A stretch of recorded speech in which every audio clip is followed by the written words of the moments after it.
All right, we're going to do this. This one's a little bit different than I am used to publishing on this channel. And in this video, what I'm going to do is talk about what's transpired over the last few months, why I spent 20 days in a psych hospital, and how I'm integrating that experience afterwards. If you're new to the channel, my name is Jeff Augustinelli. I am a guide, a storyteller, and a filmmaker. And in this video, what I want to do is dive a little bit deeper into my story of what happened. There's been a number of people who've reached out, if you follow me on Instagram or on Facebook, asking about a series of events. Some people have taken this extremely well and have had similar experiences themselves where they've had an awakening of sorts or have had some type of mystical or somewhat supernatural experience happen, and they've been able to relate with the experience. However, others who have not had that experience have decided to make up and go along with their own perspective of what they believe happened with this event. Now I'm going to go over some of the details of what transpired, and I'm also going to unpack how it is that I'm integrating the experience afterwards, really in an attempt to, if you've ever experienced any type of awakening or expansion of consciousness or something that seems otherworldly, to give you permission to be able to be in it without making it wrong. And two, if you do over-entertain it, maybe sometimes in the wrong direction, what could potentially happen instead. So around the 28th of December, I decided to do my version of a surrender experiment. But that's not actually where this story started.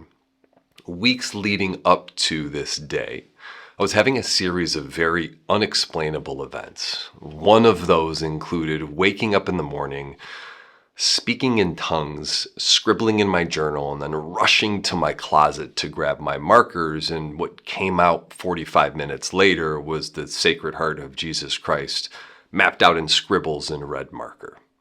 Now, this wasn't the only event, and the goal of this is not to detail every single thing that happened, because there's a lot that transpired and there's a lot that's more complex to explain. So I'm going to leave the most of the details of the mystical experiences out, but just so you can understand the build up to this particular event where I did end up in the ER and then in the psych hospital, was because I was, in my definition of the experience, having a kind of awakening.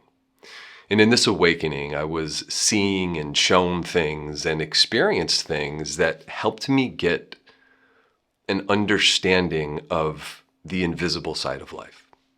And now, as I had mentioned previously, people who've had this experience or something similar could relate. And there was more understanding, there was more compassion, there was more empathy, and there was more help than there was judgment.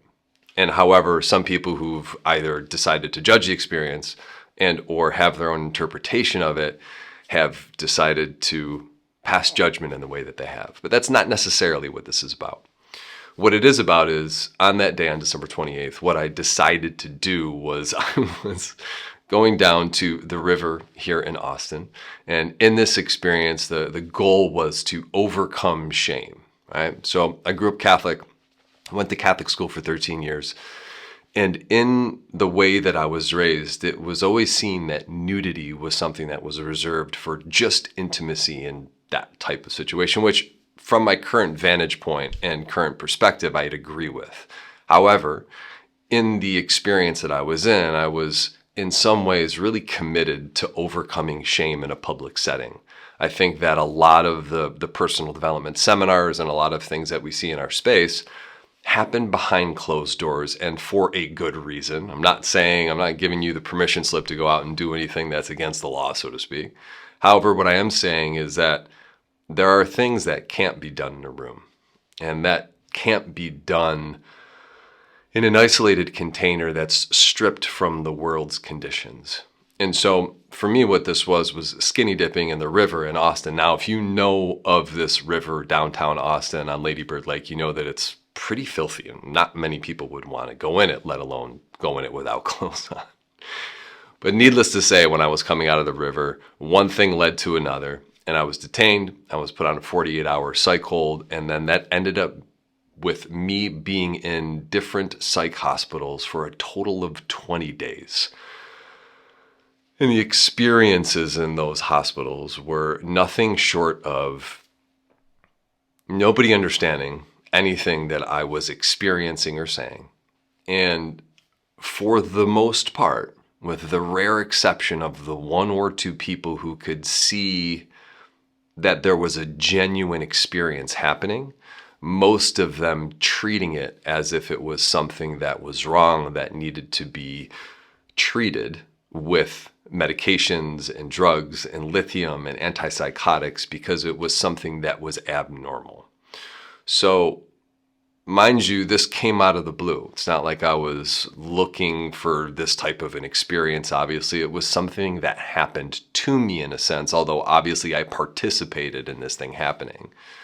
What did transpire, though, was having to really decide how I wanted to be with this in the moment.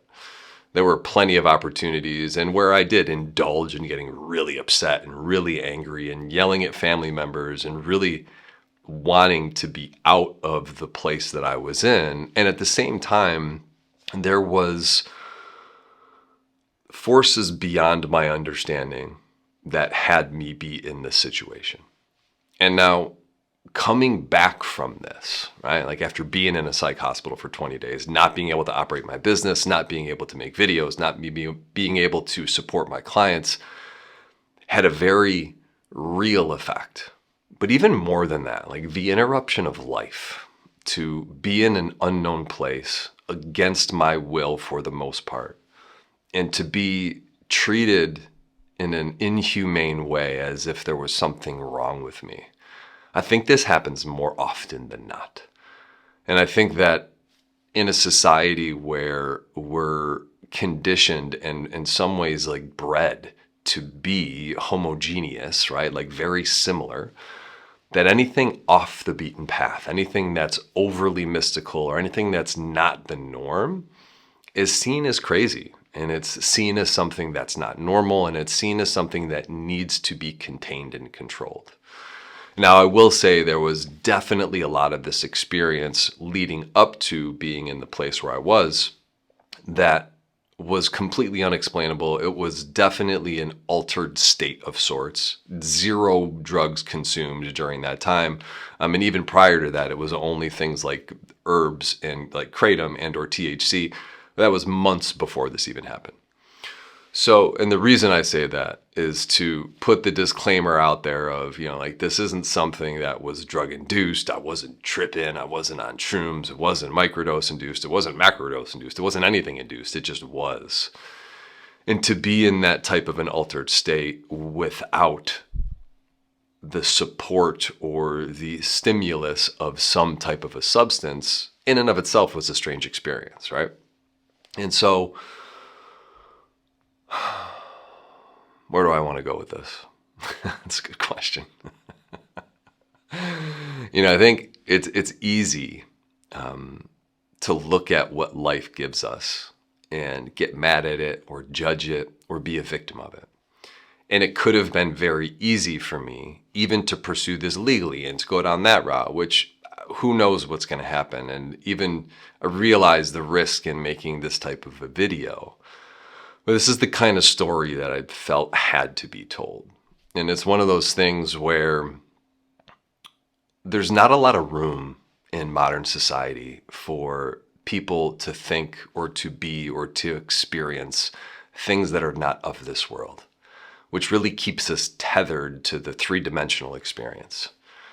And if anything, for me, this entire experience, the series of events leading up to going into the psych hospitals, coming back, there's one thing that I've really gleamed from this, and one thing that it's helped me to do is it's fortified and strengthened my faith. It's brought me closer to God than anything else.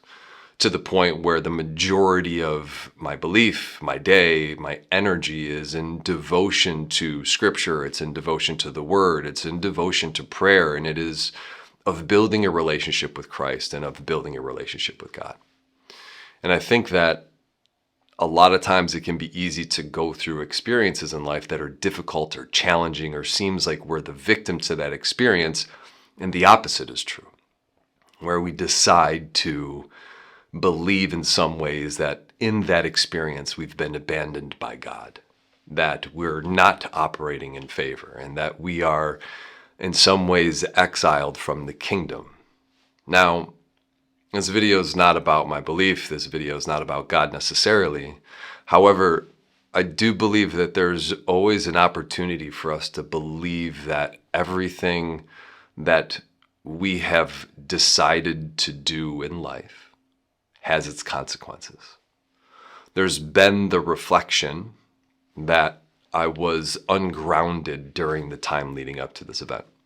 And that's also true. Playing into the mystical experiences in some way facilitated or fed them and brought more synchronicities, more experiences, more altered states of sorts. And then the crash landing of, in a lot of ways, waking up in this place and realizing that I'm now what I believed I was fighting my way out. Like, I had believed that I had to talk as loud as I could, that I had to just get out the story as fast as possible so that people would believe me so that I could leave this place, was really irrelevant. And in a lot of ways, it made it worse. And by making it worse, what I mean is it came across as that I was manic, or that, as some people said, that there was a psychotic break. But I also choose to look at the opinions of others as purely that, right? Because at the end of the day, I think it's really up to us to put into perspective what happens in our lives and to make sense of it in a way that gives us meaning and is also true, right? Because if it were true that it were a break, if it were true that it were, something that was just this gone too far, not coming back, I wouldn't be sitting here with you today. And I also believe that we don't need to justify the truth. So there's no part of this that's me really saying like, well, this is what's true. No, in moments it feels like it. However, it's an interesting experience to see the contrast, to be in what feels like a completely awakened, elevated, heightened state, one moment, and then moments later, being in what I would say is one of the worst situations that I've been in my life, and that very few people experience. And so the contrast in and of itself has allowed me to see that life is full of contrast. And whether it's the high of the high or the low of the low, it's our job to trust in something deeper than just our human experience. To believe and to have faith that God is working through us in all moments. And to continue with faith and to continue with our belief, even in the most challenging moments. Even when it seems like we're being stripped of what was near and dear to our hearts, and be able to believe that there is a greater purpose in that. So I will at some point, I have a ton of footage from the time leading up to this. And even in watching some of the footage, you'll see when I do release this and when it does get made into the bigger piece, that there were some moments that were just really out there, which is okay, right? Like, I watch it and part of me feels that experience and experiences how ungrounded I was in those moments. And that's not a bad thing. I think if there's one thing in retrospect, looking back, I could go, I could have grounded the experience more, because the height of the experience isn't what matters. The integration of the experience is what matters. Being able to take that into our lives.